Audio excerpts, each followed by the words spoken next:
Welcome to the first ever episode of the Third Shield Pokemon Go PvP podcast. Guys, in this episode I am going to have the creator of Pvpoke.com. Matthew is coming on to our podcast. So let's get started. So Matthew, thank you so much for coming on our podcast. And everybody who's listening, this is literally the first I shouldn't say PvP, but the Pokemon Go podcast that is aiming for the PvP game. And Matthew, thank you so much for coming on our podcast as the first guest. Yeah, thanks so much for having me. I'm really excited to be here. So the first question, I of course want to find out, how did he get started in Pokemon Go and how did he get started with Pvpoke.com? And guys, if you don't know what Pvpoke.com is, make sure to check it out. I'm going to link it in the video, anywhere I put it in. But the Pvpoke.com is an amazing website. I'm gonna actually step over and I'm gonna able to put it in right here and I'm gonna walk you through it. So on Pvpoke.com, you can actually log in and create your own teams and actually create everything that you need for the Battle League, Go Battle League and Silph Arena and everything. What you can do is unlimited. All the typings, the matchups and everything is there, and Matthew's doing an amazing job of updating it almost every single day. Guys, in case you don't know why I wanted Matthew to be the first guest on this podcast is because Pvpoke.com, and that is the website that have saved me so much headaches in the Pokemon Battle League. So Matthew, I wanted to find out that, first of all, how did you get involved with Pokemon Go? So I started playing Pokemon Go probably the second or third week it was out. I'm a long-time Pokemon fan. I've been playing since the days of Pokemon Yellow and Pokemon Red and Blue. So I've been at the Pokemon game a little while. I actually did not have a smartphone until I decided I really wanted to play Pokemon Go. So that is that is what motivated me to get a smartphone, which is probably a weirder story than most people's reason for having smartphones. But there you go. yeah, but it was a good reason, especially now that it keeps growing like crazy. Yeah, it certainly keeps me busy. Yeah. And then the other thing is, so you started playing Pokemon Go, and then how long into the game, basically, or how many years after Pvpoke was basically come to life? And how and why, basically? That's the number one question, I guess. Yeah, let's see. PvP came out December of, I want to say 2018. I think so. And at that point, I do web development for my day job, and programming has been a passion of mine for a long time. And I had always wanted to do something for Pokemon Go. And when PvP came out, I saw that, was really excited by it, and decided I wanted to try something. And the story of how that all came together was I started by visualizing matchups and like organizing, here are the fast moves, here are the charge moves. What does this look like if you tried to graph this out?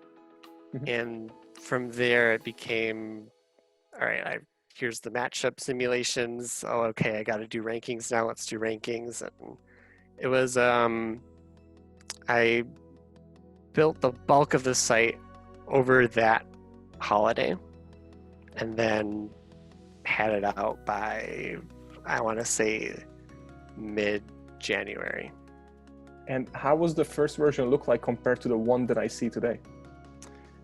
It was a lot more bare bones. The features were Pokemon versus Pokemon simulations, rankings, and I think there was a really basic team builder. So it was pretty simple. There's a lot of stuff that I ended up adding on to it over the following year. Yeah, and guys, by the way, if you don't know Pvpoke.com, you do have to look it up, and I'm going to link it in and edit into the video as well.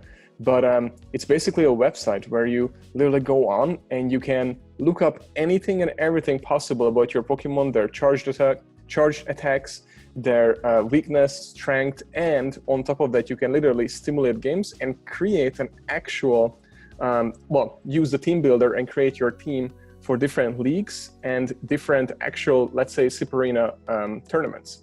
Because you actually pretty up to date. As soon as something comes out, like the Voyager Cup came out, right away I went on there and I was already able to select Voyager Cup for my team builder. So that was pretty cool.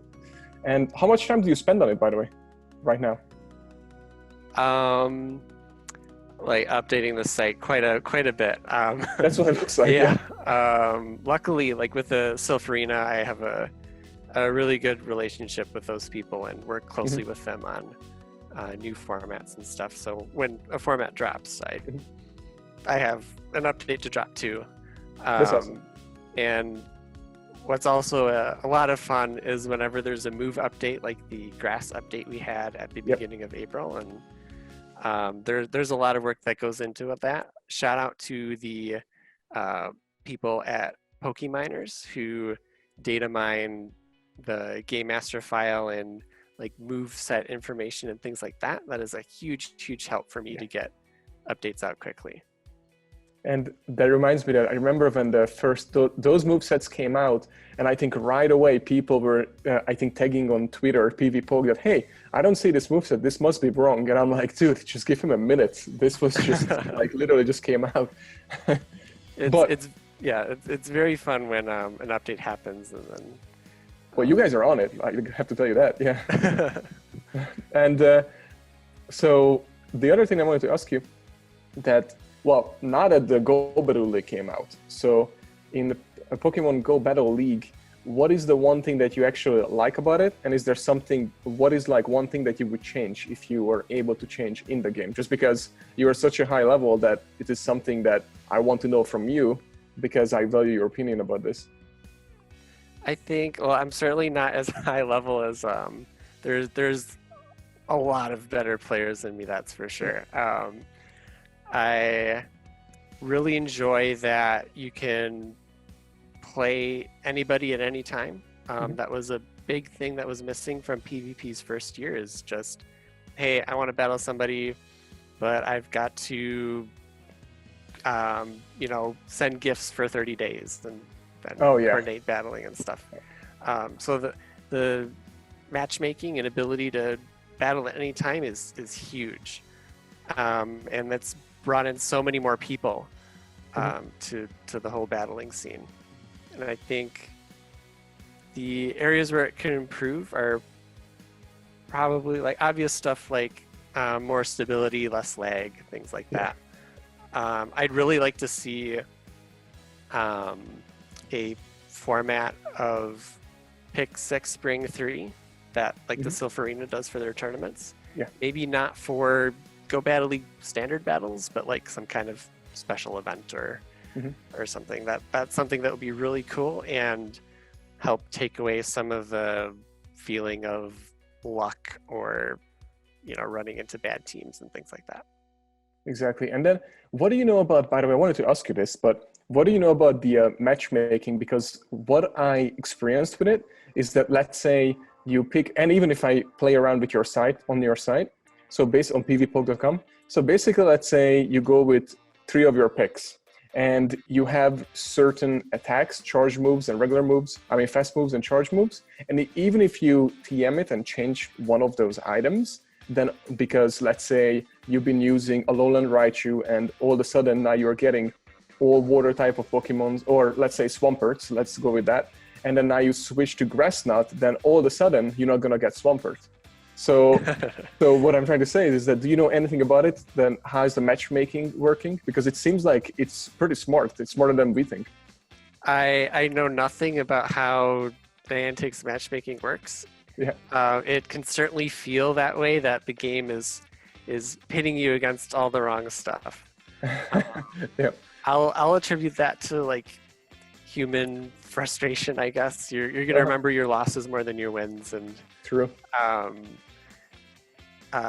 It would be interesting to see a study on that, I guess. But my hunch is there's nothing too insidious going on, and we're all having bad luck against each other. Yeah, so that's what I wanted to find out too. Wanted to see if there's anything in a study, but I guess it's still too early to find out. So that's why I wanted to, to see what's your opinion on it. But what you're saying makes perfect sense too, because I know so many people who get frustrated and their phone is flying through the living room, and you remember that for sure. Yep. There's been a few frustrating moments and seeing things you never thought you would see that can. Yeah, exactly. So guys, this is the question I'm going to ask every single person in Pokemon Go. One of them, I should say. So I want to find out if Pokemon Go is going to become the next esports sensation. Let's see what he says. About the future, well, not only Pvpoke, but also with the PvP scene in Pokemon Go, because it seems like that I've been looking at the data online, and well, obviously the lockdown, fortunately and unfortunately, is helping Pokemon Go, to bring in way more players, and because people stuck at home and don't know what to do. But what I realized that because of the PvP, so many people got into the game more, and of course it pushed away some as well. But the question is, do you think you see potential that eventually it might become like an esports game, the actual PvP? Absolutely, for sure. I think there's a lot of things that'll have to happen before it gets to that point. Mm-hmm. The Silph Arena scene is definitely like ground zero for that happening. And for any listeners, the Silph Arena is a third-party grassroots tournament system. There's some huge number of I forget the statistics. I want to say there's tens of thousands of players in the Silph Arena, and right now we're in regionals, which is like our playoffs, and there's some really intense matches happening right now, and it's very fun to follow along. And I think actually last year the Pokemon Company at the in Washington, D.C., they had a Pokemon Go Invitational. I saw that. That was insane. That was. And I really hope that momentum carries forward. And I do think Niantic sees the potential that's in PvP and it is really focusing on it and working hard on it. And very excited to see where it goes. It has to. I mean, they have to see it, honestly, because if you look up YouTube and all the PvPs and all the new YouTubers in Pokemon Go, like Zionic, and I mean, he's not really like new, but let's say new for this, perspective. But all these people with their new, PvP videos, then just flooding YouTube, they're getting from like 10 to 100,000 views per video that they are posting, which is crazy. So looks like there is an actual need for PvP out there in Pokemon Go, even more than we thought. That's what it looks like to me. Absolutely, yeah. And something that's more unique to PvP, like for raids, for example, you can look up your raid counters, say, okay, we need 3 or 4 people with these counters, and we can do it. With PvP, there's a lot of question marks. Yeah. You can even have the right Pokemon, and it still takes skill and work to know your team and know how to play your team that resources like content creators or websites like pvpoke.com can help with. Yeah, and thank you again, by the way, for pvpoke.com, because again, it really, really helped me out. I'm a new player in PvP, and I use it. I have it open at any given time when I have a Silph Arena matchup. And by the way, do you know Linden Ryu? Yeah, absolutely. So, okay, so Linden and how about Speedy as Chief 2? Is that his name? Yeah. So those are the 2 players that are in my Silph Arena when I do any tournaments. So I have already no chance winning anything because they are always number 1. Oh, they are really tough opponents for sure. Yeah. So now, how can we get involved to help Pvpoke become even greater than it is already? Yeah, I think my short term, just staying up to date with the latest mechanic or moveset changes, keeping up with the Silph Arena and promoting the Silph Arena, helping people through Go Battle League as Season 2 is going to be coming up pretty soon. I have a big old board of bugs and features that I'm trying to hit. We'll see. One of them, for example, is one of the top requested features is to more customization in the team builder of being able to customize the top 20 meta scorecard you see, or customize the threats and alternatives, and that could be a really powerful tool to dissect a meta. I like to do things with investigating breakpoints, mapping breakpoints to different Pokemon, things like that. So more of the same, but more. And I, if anybody would like to support me, I have a Patreon page that you could subscribe to. I do a weekly trends report on my Patreon page, which includes data on like what Pokemon people are looking up, how certain Pokemon are performing, and the training battle simulator that's on the site, and things like that. So it's a cool way to stay up to date with the metas and things like that. And where can people find that page so they can help you out? I have a contribute page on the website that is linked to it. And then I also have all the code on GitHub. If you're a developer and would like to help out or contribute to the site, you're more than welcome to contact me with any ideas, or make a pull request, or that kind of thing. That's awesome. We will definitely link it in and mention it. And then I also wanted to ask you, then when did you add in the IVs of the Pokemon for Pvpoke.com? Because I realized that you have the drop down and you can actually type in the exact IVs of the Pokemon. And I thought that's huge, because at first I didn't look at that. I was like, oh, whatever. But then I realized that it makes a huge difference, and it could be literally the game if you don't know your IVs. Yeah, that was, I believe I had that at launch. IVs are one of the trickiest things about PvP as a whole, and definitely about simulating PvP too. Because, say, Tropius might beat Azumarill with this set of IVs, but with a different set of IVs, it might lose. Yeah. So nobody would think that, by the way. And so some kind of unintuitive things can happen like that. And when you're playing, and if you haven't looked into IVs all that much, you might get surprised when something like that happens to you.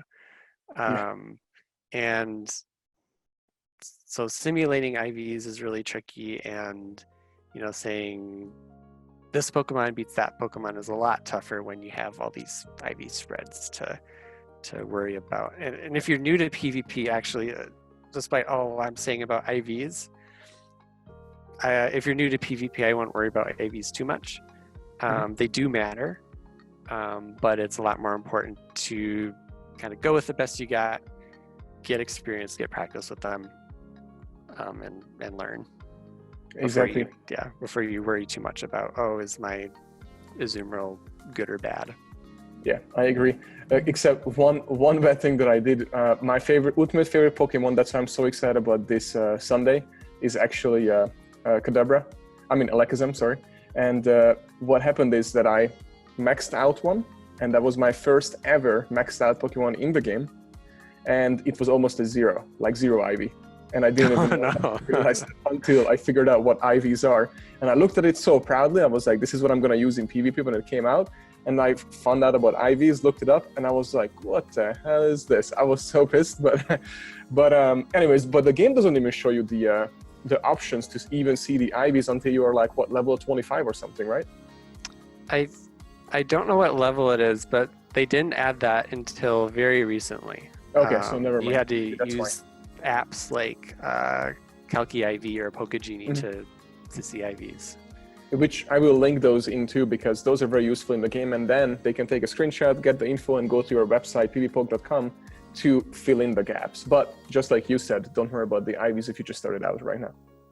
Yeah. And it's a lot. It's very complex, and most people just think it's just tapping, and then if they have legendaries, then they ultimately just win if they're just tapping. But that is not the case at all. Yeah, that was funny. Like day one of preseason Go Battle League, you'd Uh-huh. see a lot of Entei or Zapdos, because that's what most people had Think. under 1500 CP. And Yeah. you'd run in there with, let's say Altaria, and Uh-huh. um, you know, uh, Yeah. do pretty well. So Yep. yeah, it's more than just using legendaries. Yeah, exactly. And a few other things. We're almost done here. I know you're busy, and we need new updates on pvpoke.com. What is your ultimate to-go team in the Great League that you like to use? This is another question I'm going to ask every single guest. What is their absolute favorite picks in Great, Ultra, and Master League? And why did they pick these teams? Let's find out what's his favorite. Okay, Great League. Oh, what did I use in? Okay, I ran a very standard team. It was it? Yeah, Azumarill, Registeel, Meganium. Mm-hmm. Pretty pretty basic line. Yeah, I would expect that from you because you know the meta more than probably anybody because you look at the data all day. I that that is that is a reason I should be using some spicier stuff. I gotta step up my game here. And what would be your your favorite ultra setup? I did run a more spicy team in Ultra. I ran a lot of Empoleon, Feraligatr, and Charizard. That sounds And actually pretty awesome. it was awesome. It won me a lot more games than I thought it would. Uh-huh. So there you go. And then lastly, how about Master League? You can't stray too much in Master League. Giratina, Dialga, Melmetal. Yeah, that's about as basic as you can get. Yeah, and so now, lastly, that's a really good point if we talked about these three because these are very meta, picks. But I think what Silph is doing really good is defining the meta by creating the Voyager Cup, the Toxic Cup, and all these cups. So now I also want to find out what he thinks about the future development of Pokemon Go Battle League and if we're gonna see similar cups and projections and things that we can do like Silph Arena and Pokemon Go Stadium. So I wanted to find out what he thinks about that. Oh yeah, for sure. I do wonder if we'll see bans or special restrictions in season 2 that could spice things up. Yeah, they have to, honestly, because otherwise it would be the same exact Pokemon over and over and over. Right, unless they do super regular and drastic balance changes, it'll be mostly the same stuff. Oh, that reminds me. So before I let you go, one more thing. What do you think about the Ancient Power debuff? Do you think that was necessary, or why do you think that even happened? Well, it happened because a lot of people in Ultra League specifically would spam Ancient Power on their Giratina, and if you get the boost on Giratina, it's a 50% boost to your attack and defense. That's a lot. And if you get that, it's like having a brand new Giratina. It completely, like, your chances of winning if that happens against you are really, really low. Yeah. And because Giratina has Shadow Claw, one of the faster charging moves in the game, it can spam Ancient Power over and over, and that kind of breaks the spirit of that like tiny chance of sweeping a game that Ancient Power is supposed to have. So I think they tuned down the damage because before it was a relatively powerful move. There wasn't any risk in just using it because it still packed a decent punch. I think they could have maybe targeted the buff or the buff chance instead. Like instead of a +2 to each stat, a +1 to each stat would be less severe. Because Giratina is not the only Pokemon with Ancient Power. Yeah. But it hurt more than Giratina. Yeah. Like Togekiss. Like Togekiss, yeah. It was an interesting change though, and I think Actually, I'm more disappointed by what they did to Silverwind. They made the same changes to Silverwind, and there were a lot of fun Pokemon with Silverwind, like Venomoth, Dustox, that are going to be a little worse now. But that's mostly a Silph Arena meta. Yeah, thing. and well, it definitely changed everything. And then the one other thing is, with I did see Zionic, who is also a contributor to your website too, right? Yeah. Yeah. Zionic and I go way back. Yeah. Okay. So I'm actually reaching out to him too to get on the podcast, as PvP god, I guess I should call him. But Zionic is fantastic. Absolutely. Yeah, he is amazing. And I saw one video of him. Actually, what you just said, that with Giratina, he got the ancient power, and then he got it again, and then he got it again. And then so he just swept everyone with one single Pokemon. yeah, that's how it happens. Anyways, is there any last thoughts or any tips that you would want to give out to anybody to either been around for a while in PvP, or just a newcomer that is about to start PvP, and before they start seeing all the myths like the third shield or cheating and all these things, is there anything that you would give to them, like as advice or anything that you have? Yeah, I would say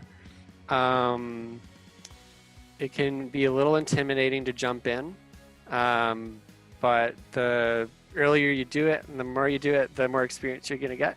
So don't be too worried about losing. Losing is how you learn.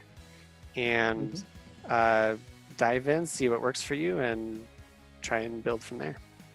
That's awesome. And even Gary Vaynerchuk, who is almost everybody knows on the internet, says exactly the same thing what you just said. And that goes to show you that if you don't like losing, then you're going to lose ultimately. So if you're enjoying losing, just like you said, in Pvpoke in Pokemon Go, then eventually you're going to get better. I lost so much matches at first, but it really helped me a lot. But I look back now, what I know back then, compared to today, it's a huge difference. And mostly thanks to your site, actually. Oh, thank you. Yeah. I think back to my first Silph Arena tournaments, and if I had known this strategy, or if I had done this or that, I could have won there. But you try and take your learnings to the next match and do better. And the master has failed more often than the novice has tried. So get out there and try. That was the perfect quote. I'm going to highlight it for sure. And then I wanted to just ask you, where can people find you on social media? Yeah, I'm mostly on Twitter at Pvpoke. Okay. I also live on the Go Stadium Discord. So if you tag me there, you're bound to get a response in like a minute. Okay, awesome. Thank you so much. Really appreciate having you on the podcast, and I think you gave tons of value to not only newcomers but to people who have been around for a long time in Pokemon Go. Yeah, thanks so much for having me. Of course. Thank you so much for watching, guys. It means a lot to us, and we are going to deliver the best content for you. So make sure, if you don't want to miss out on our next guest, which is going to be FP Sticks. Yes, the FP Sticks, who is in the top 10 players of the world and just swept the Voyager Cup, and is going to sweep many more. And you might know him on his amazing YouTube channel as well. Make sure to tune in. Make sure to hit the subscribe button down below, because if you hit the subscribe button, you are going to get a notification when the next podcast airs on Wednesday, and you can watch FP Sticks share his knowledge in Go Battle League. So make sure to stay tuned, because he's our next guest. And if you're watching this as re-recording, you can probably click here and watch FP Sticks video right now.